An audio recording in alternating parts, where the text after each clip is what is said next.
Well, after yesterday's Blue Jays bats coming alive, hitting some home runs, coming up with very clutch hits, and getting a very good bullpen performance, and getting the victory last night, of course, they come out today and get skunked 9-1 to the New York Yankees, and Jays now down 2-1 in this series, but they look for the split tomorrow in the finale.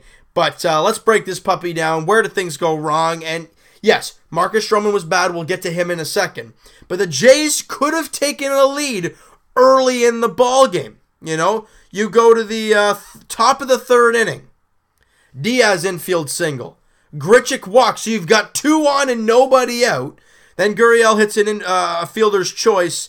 But you got runners in the corners now with only 1 away. Pierce walks. All right, bases juice with only 1 away.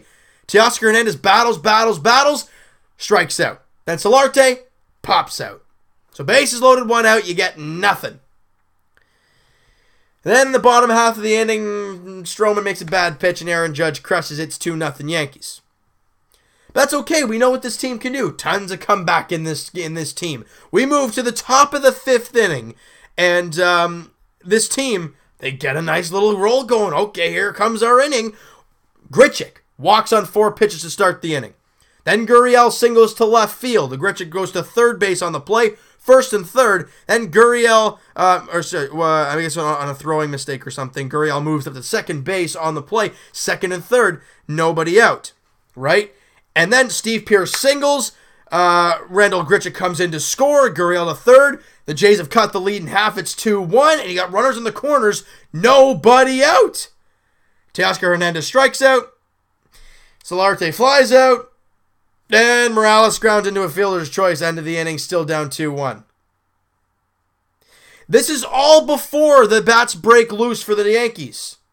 Stroman is keeping them in check. That 2-run home run is all they had to that point. And the Jays had 2 massive opportunities to come up clutch and at least tie the game, and they don't. It's just what happened today. It sucks. It really does, because, with that tough 5th inning for the Jays not being able to score a run, you move to the bottom of the 6th. In the 6th inning, Marcus Stroman cruising to this point, having gone 5 innings, only giving up 2 runs, having looked very good, and we're like, all right, this is more like the Stroh show. And then he loses his command, starts missing spots like crazy, and then things really, really go wrong for him. Let's break this down. Gardner singles to left. Then Stroman throws a wild pitch. He moves it to second base. Judge on 4 pitches walks. Gregorius singles to right. Gardner scores. On another wild pitch, Gregorius goes to second base. Then Stanton walks on 4 pitches. Then there was a fielder's choice, but there was an error as well on catcher Luke Maile. Then he struck out Neil Walker, but then Andujar doubles to left field.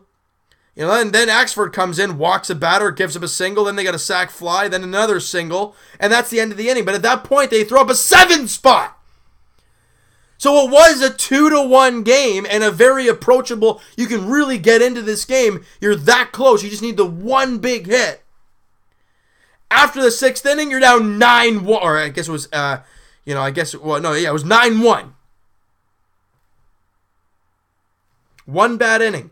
And that's kind of what we've seen from Marcus Stroman to start the season. He's had a couple really good innings in the start, but then he has one where he loses it and gets plastered. It's kind of what we've seen from him to start the year. Now people are going to say, well, he didn't have any spring training starts. Well, he had a few. Well, yeah, I get that, but he's already had 3 starts this year. The first one, the first 2, okay. The third one, he was great up until that 1 inning.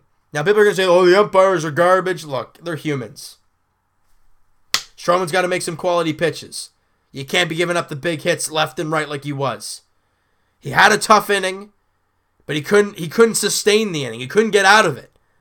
It just kept getting worse and worse and worse, and they eventually had to pull him, but it just kept getting worse and worse as Axford gave up 2 hits and a run himself. So that just really backfired on Marcus Stroman. His line, like we talked about, how it was so good going into that inning. 5 1/3, 5 hits, 8 runs, 6 earned, 4 walks. I mean, you look at those runs and those walks and the hits and all that. I just broke down to you what happened in that 6th inning. In that 6th inning. Count how many hits. Count how many walks. Subtract them. That's how good he was through the first 5. But he just imploded. Now, yes, he had an awful night. But the team had 4 measly hits. You're not going to win many games with that. But it happens. From one day to the next, you never know what you're going to get. Yesterday, the Jays were beating the baseball all over the place. Today, they couldn't hit a beach ball. Now, it happens to everybody. Guys, look at the Boston Red Sox. They were 16-2 coming into the game. You're playing the Oakland Athletics, a team that they should demolish. They should sweep. It shouldn't be a problem. They got shut out 3-0 today. It happens. You just got to take this game as a grain of salt and throw it and get rid of it and move on. Like I said right off the top of the video, the Blue Jays look for the season, I guess, even up the season series against the Yankees 4 apiece and split, again, another series against the Yankees 2-2 with a win tomorrow. Jaime Garcia, Luis Severino, the pitchers in the game tomorrow. Again, Severino, obviously in the first game of the season against the Jays, was stellar. The Jays couldn't hit anything off him, but then again, this team feels a lot different than the team that started the season. Jaime Garcia, look, he's a 2-0 record, but you look at his last start, he really struggled. Was facing a team that not the greatest offense, so he was okay there with the Kansas City Royals, I think it was. It's going to be a different test, though. His former team in the New York Yankees, they know him well. He knows them. We're going to have to wait and see. I'm not going to make any predictions on this. It's going to be too tough. And after this game, the Jays have an off day before they head back home to take on the Boston Red Sox. As I mentioned earlier, they're in Oakland right now, or they're in Oakland right now. So they have to travel, I guess. But for the Blue Jays, you got to put this one behind you and move on to tomorrow. All right. So you know what, guys? That is going to do it for this one. You guys enjoyed this video, and hey, if you guys enjoyed Blue Jays baseball so far this year, except for the first 2 games and this one really, hit that like button. I do appreciate that. Hit the subscribe button if you guys have not already. Comment down below what you guys think of this game. Where did Stroh go wrong in that 6th inning? Where did the Jays bats go wrong in the game? Were they over-aggressive? Were they not aggressive enough? Were they taking a lot of first pitches? You know, all that kind of stuff. You guys can break that down for me.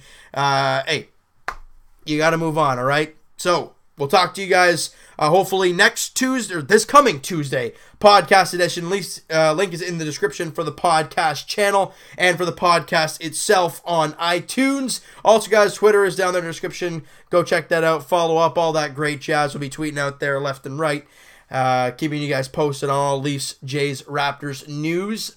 It's a good time. And we'll talk to you guys, Raptors edition, tomorrow night, as the Raptors, they take on the Washington Wizards in Game 4 in Washington. They need a much, much better performance than we saw last night. Hopefully, Fred VanVleet will play. He's a big X factor for this team. Again, if the Raptors lose this game, you're a split series coming back home. It's not going to be easy. You find a way to win. You got a 3-1 series coming back home for Game 5. That is what you want. All right? So we'll talk to you guys tomorrow later, kind of around this time. I apologize in advance. I'll be at my girlfriend, so that's the case there. We'll talk to you guys, Leafs edition, Monday night, Game 6, as we come back to the Air Canada Centre as the Leafs look to force a Game 7, and you never know what happens in them. 7 o'clock puck drop there on Monday night. We'll talk to you guys, Jays edition, like we said, tomorrow. It's an afternoon game, but again, it'll be uploaded later on because I'll be at my girlfriend's once again. 1:05 first pitch, Jaime Garcia, Luis Severino. The pitching matchup, the Jays, like we've talked about all video long, look to split the series and still keep their, streak alive of not losing a series. We'll find out if that happens tomorrow. We'll talk to you guys then.